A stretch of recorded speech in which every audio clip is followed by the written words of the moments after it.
The water looks calm, peaceful even, a mirror reflecting the Spanish moss that drapes from the cypress trees, a perfect canvas of green and blue.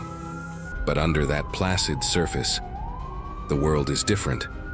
It's a place of ancient, silent power, a hunter's realm. And in this realm, there are no rules, no mercy. Just the slow, patient crawl of jaws designed to end life. One man thought he understood this world. He thought he could outsmart it, outrun it. He was wrong. And now, as the sun dips below the horizon, painting the sky in a final, fiery goodbye, something terrible has already happened. Or even worse, something is about to. He was looking for treasure. Not gold or jewels, but something more mundane. Something lost, something forgotten. And in Florida, where the land is a web of lakes and canals, where every shadow holds a secret, the lost items of one man can become the livelihood of another. He knew the risk. The signs were everywhere, yellowed and faded, peeling from the posts they were nailed to. No swimming. But the signs, they were for other people, for tourists, for the naive. Not for him, not for a man who knew the water like the back of his hand. A man who had faced the shadows before and lived to tell the tale. But the shadows have long memories. And they don't forget a face. They don't forget the smell of a challenge. They just wait. And today, their waiting is over. This is a story about a man who entered the wrong world, on the wrong day, for the wrong reason. A story about the final moments of a life, swallowed by the wild. Sean Thomas McGuinness.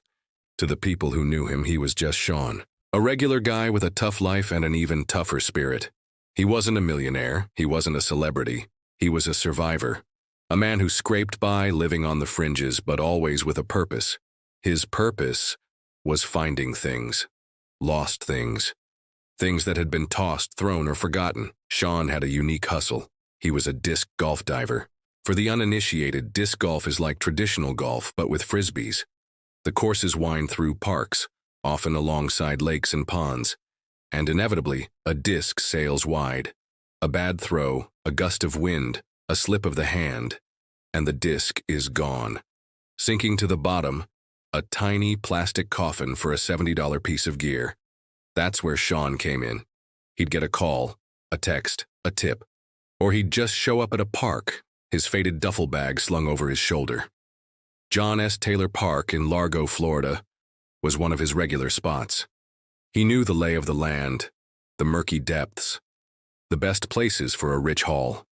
He knew where the discs piled up like submerged snowdrifts waiting for a retrieval.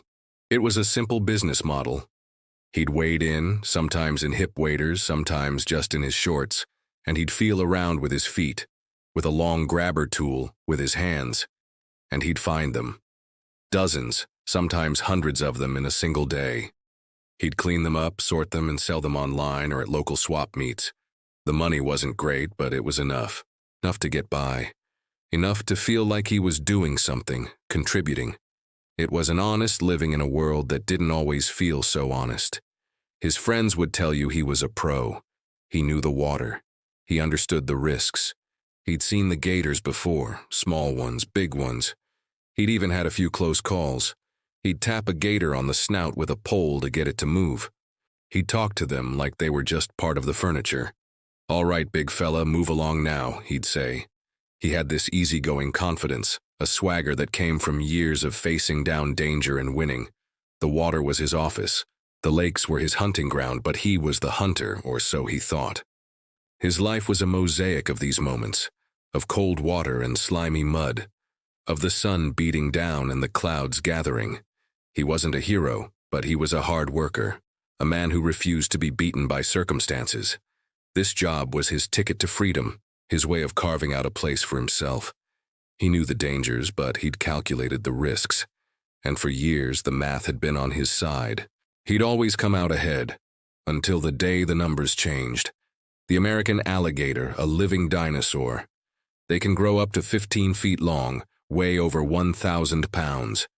They are ambush predators, built for stealth and sudden explosive violence.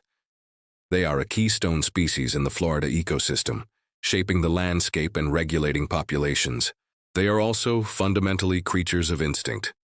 They see, they hear, they feel vibrations, and they respond with a primal, hardwired purpose. They are territorial, especially the large males. They are most active at night, and during the mating season, April to June, their aggression skyrockets. This is when the males become restless, driven by a biological imperative to protect their territory and their potential mates. The water is their domain. A human is a novelty, an intrusion, a threat. Or perhaps just a shape, a flash of movement in the murky depths. The alligator doesn't think in terms of right or wrong.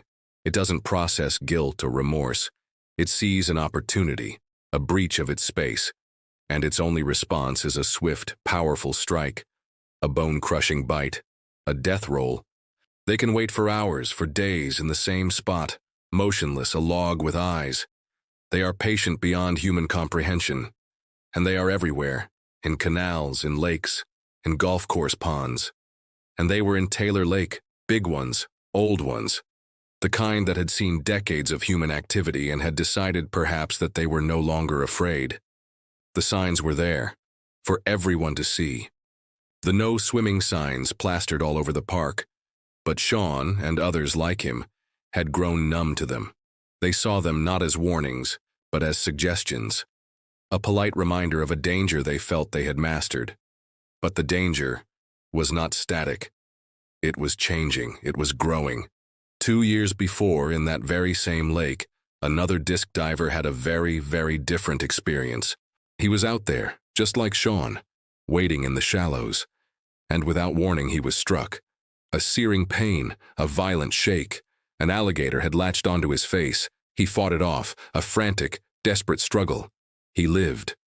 But the scars, both physical and emotional, were a constant reminder. The incident made the news. It was a local sensation for a week or two. And then, it was forgotten. The warnings were reissued, a brief flurry of attention. Then the park went back to normal. The gators went back to their slow, silent patrols. The disc divers, including Sean, went back to the water. They believed it was a fluke, a 1 in a million chance. But a 1 in a million chance had just happened. The universe had sent a warning, and no one had listened. The park rangers knew. The FWC knew. They had reports of gators getting bolder, of people feeding them, a dangerous practice that teaches the animals to associate humans with food, of their territories shrinking as development encroached. The ecosystem was out of balance. The gators were under pressure, and a gator under pressure is a gator with a short fuse. The stage was being set. The actors were in place. All that was needed was for the final curtain to rise. May 31st, 2022. The day began like any other. Hot, humid, the air thick with the promise of a coming storm. Sean arrived at the park, likely in the late afternoon. He had his gear, his bag of tools, his sense of purpose.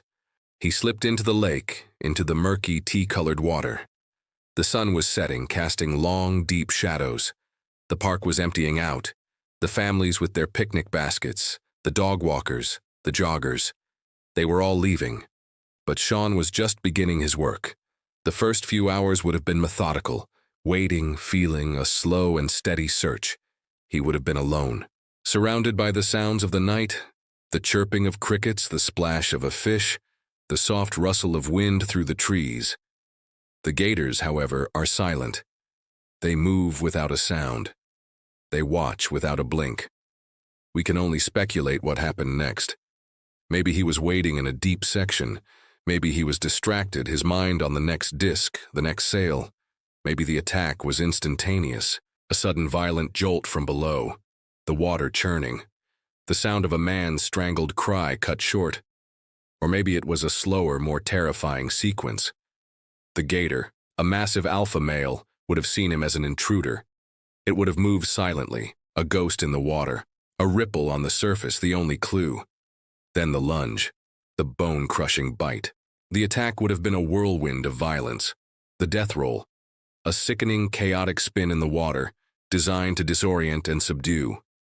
The power of a gator's bite is immense, over 2,000 pounds per square inch. The human body, fragile and soft, would have offered little resistance. There would have been a brief, desperate fight, the struggle of a man against an ancient force of nature.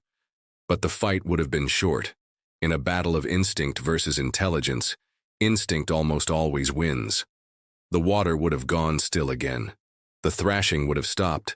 The screams would have faded to silence.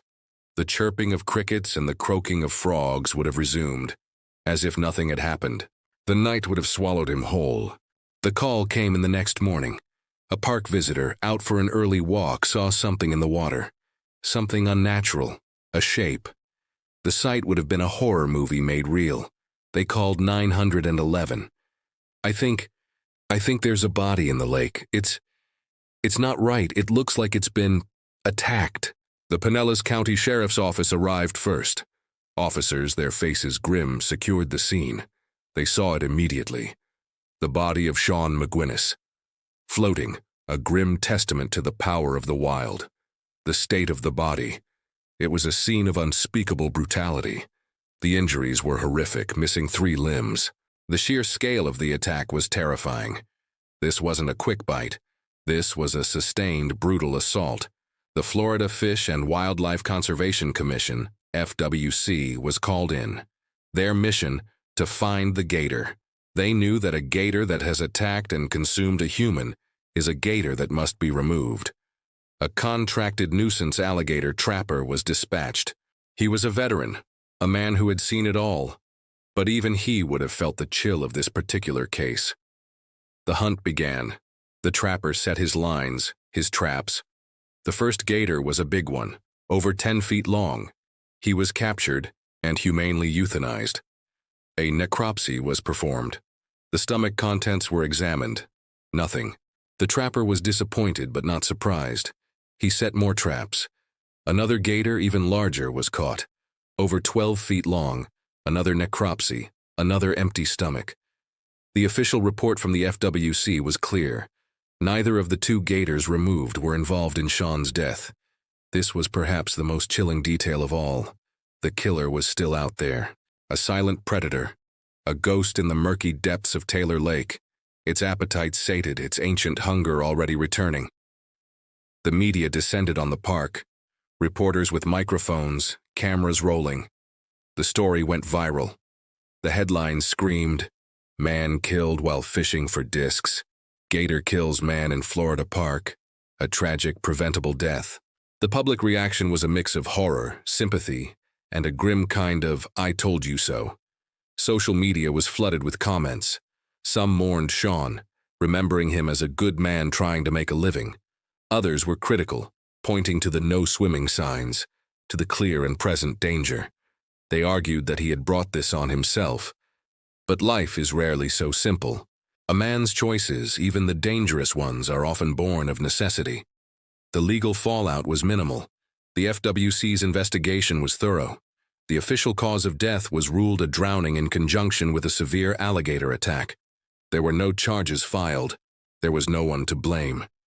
The incident was a tragic accident, a convergence of human desperation and animal instinct. The park remained open, but for a time a deep sense of unease hung over it. The disc golf players still came, but they were more cautious. They looked at the water with new eyes, a new fear. The plastic discs, once just a source of income, were now a reminder of a life lost. Sean's family and friends were left with a profound sense of loss. They had to navigate a world that had suddenly become much more dangerous. They had to mourn a man who died not in a car crash or a hospital bed, but in the jaws of a prehistoric beast. His story became a cautionary tale, a grim warning. Don't go in the water. Don't ignore the signs. But for those who knew him, it was more than a story. It was the end of a good man. A man who, in his own way, was just trying to survive. We live in a world that we've tamed. We build parks, we post signs, we draw lines on the map. We think we have control, but the wild, it doesn't recognize our lines. It doesn't read our signs, it just waits, patiently, silently. And sometimes it reminds us, in the most brutal way imaginable, that our world is a fragile illusion. And just a few feet below the surface in the calm, murky water, the old rules still apply, and the hunter is still hunting. The water is still there, and so is the killer, silent, unseen, and waiting.